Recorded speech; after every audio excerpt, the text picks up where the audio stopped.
how do we isolate DNA?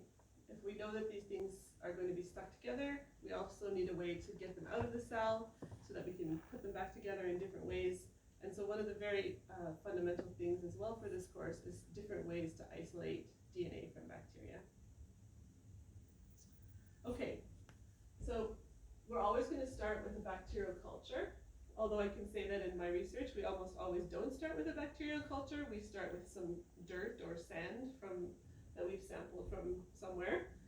But you can do the same principles for whether you're isolating a whole lot of bacteria or if you're doing a pure culture. So you have a pure culture of bacteria. You want to remove the cells from the liquid. So you concentrate them in a centrifuge at the bottom of the tube. Then you're going to do something to the cells that allows you to get the DNA out. And then at some point you will have pure DNA, and then you need to probably concentrate the DNA so that you can then start to do different manipulations. So you have to think about ways that you can separate the DNA from other components of the cell. And one way is to prepare a cell extract.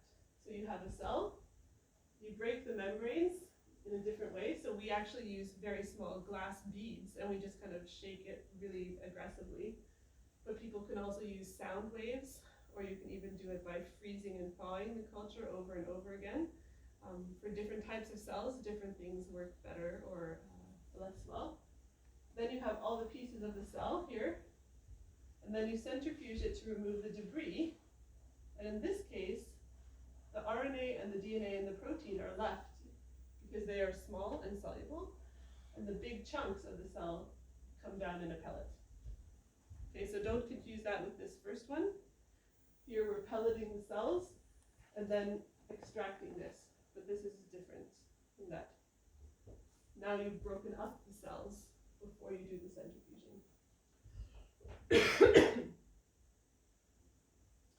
Then you need to somehow separate the DNA from all of these other things. So you can take two different approaches. You can degrade the contaminants. So here you have DNA and other things, such as peptidoglycan or proteins. Then you can add things like enzymes, like proteinase K or things like this, and they will chew up everything that's left, and then you're left with the DNA at the end. So the biggest molecules are the DNA. Or you can also physically separate the DNA from the contaminants, and we'll talk a little bit about how you can do that based on different properties of the proteins and other nucleic acids. So this is old school phenylchloroform. This is what I did during my PhD. It's really smelly, and the chloroform is maybe not the best thing to breathe, so we don't use it very often anymore. Although sometimes if you have something you don't know how to get the DNA out, or you need a lot, then you would still do this method. So you have your cells resuspended. This is a cell extract, so they've been broken up. Then you mix it with phenol, and then you separate the layers by centrifugation. And what happens then is that phenol is a polar solvent, and you have an aqueous, this is polar and this is nonpolar. So then you have the aqueous layer above, which contains the DNA and the RNA.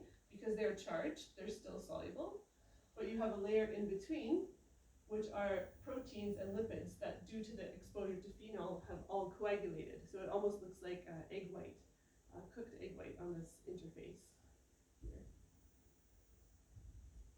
And then what you have to do is you have to then pipette very carefully. You have to remove this liquid, which contains your DNA and RNA, without mixing it with the phenol or the proteins and other things that are here. And then this is called phenylchloroform, so why do we have that? What you then do after this is you do exactly the same thing, only you're using this aqueous layer. So you go back here, and then you mix it with chloroform, and you do that twice. And that removes any residues of phenol that are still attached to your DNA, which can actually cause problems if you start to use this DNA in other reactions, because the phenol starts to block other chemical reactions that we need. Sorry, at this point here, so now you have all of your aqueous layer with your DNA and your RNA. And then you have a glass rod and you add ethanol. And again, because of the different charges, what happens is that the DNA now starts to precipitate. And I can say this is the very first thing I ever did in a microbiology lab, and I guess it worked because I'm still here 20 years later talking about isolating DNA. But the person who was showing me how to isolate DNA, she did this in the lab, and she actually had a glass tube, and you could just wind the DNA onto the tube right out of the ethanol, and you could actually see it. It was like a string had been wound around the rod, and I was like, wow, that was pretty cool. And yeah, I also, one of my former students, she even said to me, I'm not sure if I've isolated DNA or if I just dropped part of my sweater into my tube, because that's exactly what it looks like when you have enough material there.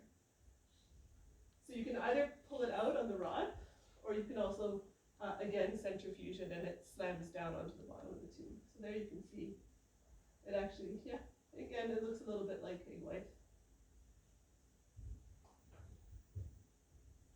So that's the old school way, but it's also a bit tricky. You have to be able to separate the phenol and the chloroform when you're pipetting, and people want to do this faster and easier, and maybe you don't want to grow a lot, you only have a little bit of material.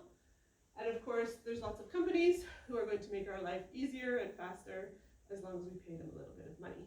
So here comes one of your first examples of a little bit more money, but faster, and maybe a little bit better quality DNA.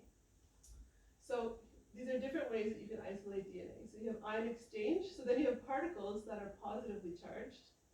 So again, you start with your cell extract that contains all of your pieces. So you've used freezing and thawing, or you've used sound waves to break up those cells. So you have this mix, and you have to get the DNA out of that mix.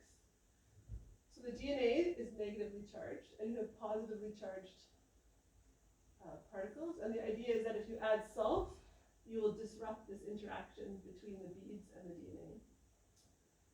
So you can either use the beads just in a preparation, or we have columns where you can use the same idea. So you have a resin present. You load your cell extract into the resin. The DNA sticks in the column, and other things go through the column, and you can wash it with different concentrations of salt. And at a certain high concentration of salt, the DNA will no longer, it will go from this to this. Now the DNA can no longer stick to the resin, and you get it coming out in the bottom of your tube. So what can you imagine is a problem with this situation? Well, of course here, you have extremely salty DNA. So we're not going to eat it or put it on our French fries, but if you're doing downstream applications, the salt can again be a problem.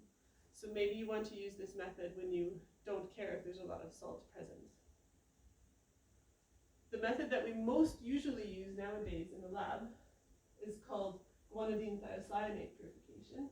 And here we have silica particles, and it uses the same idea, but in this case, you're eluting with water. Okay, so you have a column that's charged with silica, and then you wash out the chemicals that you don't want using guanidinium thiocyanate, and then you can rinse with water, and then you get your DNA at the end. But now it's in water, so this is much more preferred if you want to send this molecule to be sequenced, or if you want to start to use it in other applications after this. So another way that you can, so when you do these methods I've just talked about, then you're blowing up the cell, and you're getting all DNA. So in some cases, that's a great thing. Maybe you want to have the genome to be able to clone it, or you're just looking for some particular feature in the bacteria or plant cell. But of course, sometimes we want to just look at the plasmids, because these are the things that we're messing around with, that we're mixing the genes, that we're sticking things in. These are the vectors that we want. So we can also try to isolate DNA by size. And for this, we actually use the bacterial membrane as a kind of filter in itself. So you have the bacterial cell, you add lysozyme, which actually chews holes in the membrane. So now you have this particle, which is a little bit destabilized, and the plasmids start to come out. Okay? So the plasmids can come out through the cells, but not the chromosome. And this is called lysis. So you don't want to do that for too long, or all the chromosome comes out as well. So you do it for a short time, the plasmids start to come out, you centrifuge, and then what happens is the plasmids are intact and at the top, but all the large DNA fragments get trapped together with the membrane pieces, and they land up at the bottom. So then you have a lysate, or you have an aqueous phase in your assay, where you have only the plasmid DNA and none of the host DNA. And this is something we do almost all the time in the lab, if you're doing any kind of molecular cloning projects. And of course, you can also get two different forms of DNA. This will be important when we consider the wet lab, because you see different shapes, and this DNA actually behaves differently when you're analyzing it. In many applications, it's also really important to know how much DNA you have. So you've done this isolation in these different ways, and then you're going to go on to the next step. But this is where molecular biology becomes a lot like cooking, because you need to add exact amounts of different things. So you need to know how much you're starting with. So one of the most straightforward ways to quantitate DNA is that you actually use a spectrophotometer with UV light. So we have this upstairs in the lab. You put a little dot of DNA within this loader. If you have a lot of sample, you can use this. But again, we're usually dealing with really small volumes. So we like to have this. We don't waste a lot of our sample because we have to quantitate it. There's no point to quantitate all of it and then have none left at the end. So here you have the wavelengths, and you can see the absorbance here. And you put your DNA in, and it will absorb at 260 nanometers. So this is very clean, very nice DNA, and you get a big peak. And at least in the one we have, you get an automatic calculation of how much DNA you have. The other thing that might be interesting to look at is the ratio between 260 and 280, and 260 and 230. So this ratio here tells you about how clean your DNA is. So it should be around 1.8, then you have clean DNA. However, if it's really not close, maybe you've actually not successfully separated all this cell debris from the DNA that you've extracted. Okay, that concludes this section on isolating DNA.